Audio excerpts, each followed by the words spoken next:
বেঈমান খাইতেছে কিনা দুনিয়া? তো আল্লাহ তাআলা বলে কুলু ওয়া তামাত্তাউ কালিলান, এই নাফরমান কিছু সময়ের জন্য দুনিয়ার মধ্যে খা, ভোগ কর, ইন্নাকুম মুজরিমুন, কিন্তু মনে রাখিস তুই কিন্তু নাফরমান, তুই কিন্তু পাপী, আমি কিন্তু তোরে ছাড়বো না। কবরের প্রথম রাত থেকে হাসরের ময়দানে আমি দেখবি তুই বান্দা আমি কত কঠিন কত কঠোর, তোরে আমি দেখাবো। ভাত খাইতে লইছে খাও, ভাত খাইতে লইছো খাও বান্দা, এখানে আটকামু না, এখানে আমি জানোয়াররাও আটকাই না, আমি জন্তু জানোয়াররাও খাইতে দেই, তোরে দিতাম না কেন বেটা, খা বেটা।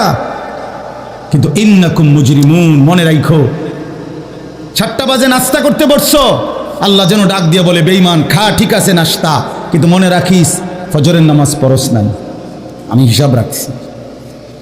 রাত 10টা বাজে খাইতে বসছ বেঈমান, ঠিক আছে খা, কিন্তু মনে রাখিস এশার নামাজ পড়ো নাই। ঘর করলা, ফার্নিচার বানাইলা, ঠিক আছে থাকো, তো মনে রাখো এগুলো সুদের টাকা, এগুলা কাস্টমারে ঠকাইয়া মিথ্যা বইলা ওজনে কম দিয়া ওই টাকা আমি জানি, আমি বান্দা দেখব। ওয়াইলুন ইয়াউমাইযিল লিল মুকাদ্দিবিন, আবার বলতেছে আল্লাহ মিথ্যাবাদী নাফরমান তোমাদের জন্য বড় বেশি দুর্ভোগ, লাঞ্ছনা, আযাব তোমাদের জন্য, আযাব। এই জন্য আল্লাহ তাআলা বলছেন এটা।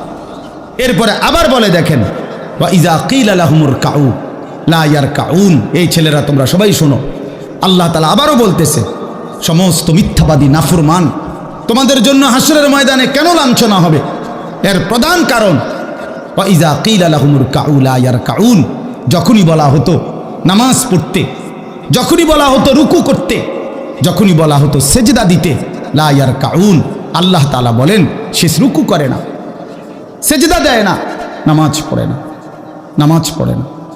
আল্লাহ বলেন আমি এতবার বললাম, এতবার বললাম, একটা দিনে 5 বার মসজিদে আজান হলো, একটা মহল্লায় শুধু একটা মসজিদ না, এক এক ওয়াক্তে এক একজনের কানে কমপক্ষে 10টা মসজিদ থেকে আজানের আওয়াজ আসে, ঠিক কিনা বলেন?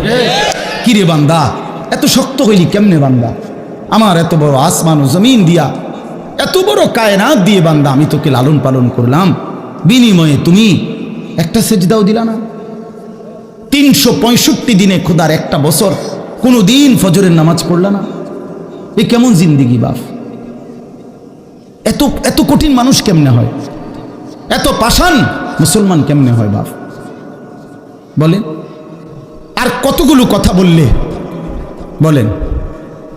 এই জন্য নওজোয়ান, আমার অনুরোধ রইল, নওজোয়ান নিজেরে বরবাদ করে দিও না বাপ, নিজেরে শেষ করে দিও না, নষ্ট করে দিও না, কষ্ট পাইবা বাপ।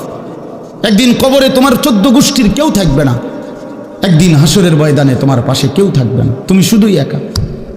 আল্লাহ তাআলা বলছেন বান্দা আমি এত বড় কোরআন নাজিল করলাম, তারপরে আর কি বললে তুমি ঈমান আনতে, আর কেমনে বলতাম আমি?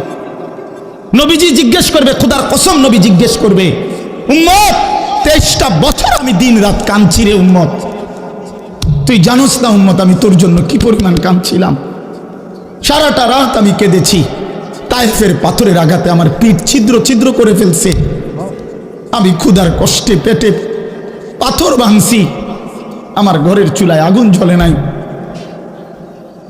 আমি দান শহীদ করে সারাটা দেহ রক্ত মাখা হয়ে বেহুশ হয়ে উহুদের প্রান্তরে পড়েছিলাম, এত কাঁদলাম, এত রক্ত ঝরাইলাম, 23 বছরের বিনিময়ে উম্মত আমি বুঝি তোর কলজাটা নরম করতে পারলাম না।